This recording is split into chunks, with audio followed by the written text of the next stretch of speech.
मोदी साहब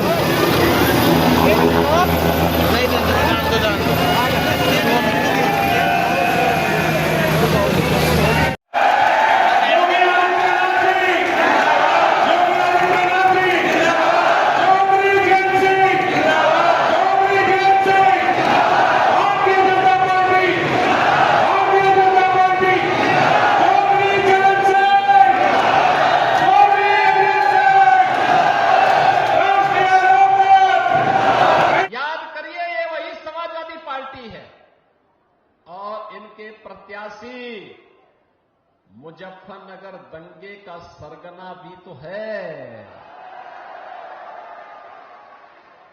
बहनों और भाइयों, हथियारों का जखीरा बरामद हुआ था और याद करिए, तब समाजवादी पार्टी की सरकार के मुखिया और आज के समाजवादी पार्टी के भी मुखिया उन दंगाइयों को अपने सरकारी आवास पे बुला करके सम्मानित कर रहे थे। बहनों और भाइयों, आपने देखा होगा ये पश्चिमी उत्तर प्रदेश, जहां का हमारा अन्नदाता किसान अपने खून और पसीने से धरती माता में सोने उगलाने का काम करता है, अपनी मेहनत से, अपनी पुरुषार्थ से पूरी धरती में फसलें लहलाती भी दिखाई देती हैं तो सोने जैसा एक महक देती है। और बहनों और भाइयों, इस पश्चिमी उत्तर प्रदेश को समाजवादी पार्टी की सरकार कहां लेके चली गई थी? पलायन का दंश यहां के लोगों को झेलना पड़ रहा था। बेटी और बहन सुरक्षित नहीं थी, किसान परेशान था, नौजवान पलायन करने के लिए मजबूर था,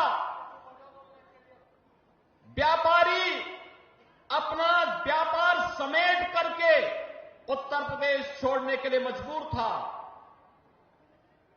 और समाजवादी पार्टी समाज को बांट करके सत्ता संचालन करने के लिए तब भी पूरी ताकत लगा रही थी। दंगा के सरगनाओं को सबक सिखाने के लिए और उनके बारूद पर पानी डालने के लिए हैंडपंप लेकर के विदेशी आई है। उस समय हथियारों के चकीरे इनके बरामद हुए थे।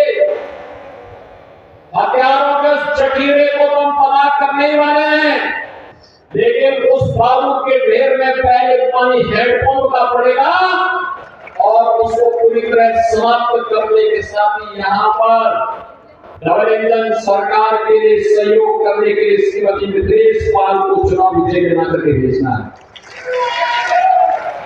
बना के जिता के भेजेंगे। मिथिलेश जी को विजयी बना के भेजेंगे।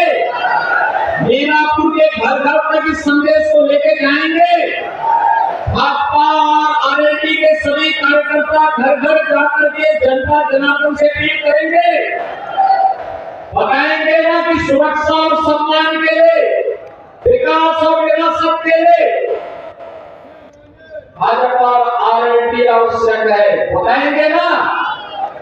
इसलिए आरएलडी के प्रत्याशी के रूप में श्रीमती मिथिलेश पाल जी को भारी बहुमत से विजयी बनाने की अपील करने के लिए मैं आपके पास आया हूं। जो लोग श्रीमती मिथिलेश पाल जी को विजयी बना करके अपना आशीर्वाद देने के लिए हाथ खड़ा करके थोड़ा उनका आशीर्वाद दीजिए, मिथिलेश के आशीर्वाद दीजिए। दोनों हाथ पकड़ के मेरे साथ बोलेंगे, भारत माता की, भारत माता की, भारत माता की। देखो ऐसा है, वैसे तो मीरापुर का चुनाव पहले से फाइनल था। जनता, यहाँ की क्षेत्रीय जनता ने, सर्व समाज के लोगों ने पहले ही मन बना रखा है कि मिथिलेश पाल जी को चुनाव जिताना है, जो हमारे एनडीए की राष्ट्रीय लोकदल प्रत्याशी है। लेकिन आज माननीय मुख्यमंत्री और चौधरी जैन जी आए, वो आज मोहर लगाकर चले गए।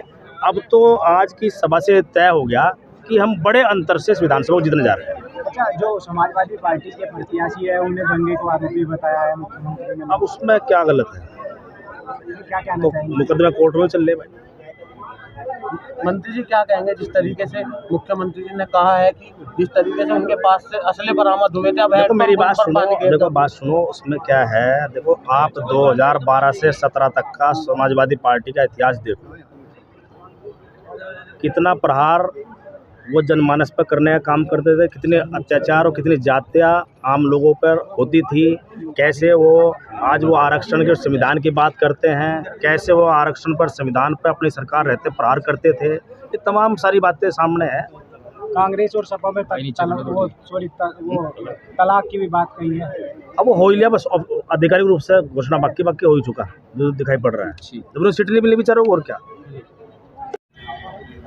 आज उत्तर प्रदेश के यशस्वी मुख्यमंत्री योगी आदित्यनाथ जी ने मीरापुर विधानसभा की जनसभा को संबोधित किया, जिसमें राष्ट्रीय लोकदल के राष्ट्रीय अध्यक्ष आदरणीय जयंत चौधरी जो केंद्र सरकार में मंत्री हैं तो उनके साथ थे। और मुद्दे की बात करें तो भारतीय जनता पार्टी का और आरएलडी का एक ही मुद्दा है, विकास का मुद्दा। ये सरकार विकास के लिए काम कर रही है, तो उत्तर प्रदेश की करोड़ों के जनमानस की सुरक्षा की गारंटी देती है, इस उत्तर प्रदेश के नौजवानों की सुरक्षा की गारंटी, व्यापारी की सुरक्षा की गारंटी और बहन बेटी के सम्मान की गारंटी देती है।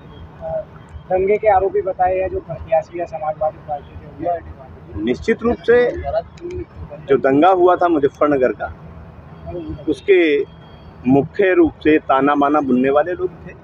आज उत्तर प्रदेश के यशस्वी मुख्यमंत्री योगी आदित्यनाथ जी ने मंच के माध्यम से ये भी बताया कि इन लोगों की भूमिका उस दंगे में क्या थी।